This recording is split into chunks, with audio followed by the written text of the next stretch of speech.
Hey, what's up everyone, and welcome back to our channel. If you have an iPhone and you notice that whenever you plug in your headphones or AirPods, the sound just significantly goes down for no reason, then in this video I might just have the solution for you. We're gonna reset the setting responsible for that and even prevent it from going back to being low altogether. So without any further ado, let's just jump right into it. So head over to your settings first.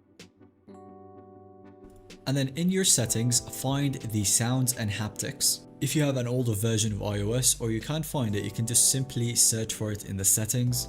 And then after that, you want to view the headphone safety function. If you have this feature on, it means that whenever you plug your headphones in, it's gonna set a limiter. And the sound that's produced by your headphones is gonna be significantly lowered.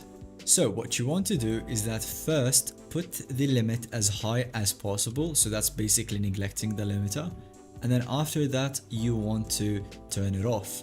The reason for that is in case your iPhone is reset or some sort of reset to the settings happens, you don't want it to be turned back on without you realizing it. So we're going to counteract that by setting the limiter as high as possible so that if it is randomly turned back on, well, it's maxed out, so basically there is no limit. Thank you so much for watching. I hope this video had helped. Let me know in the comments if it did.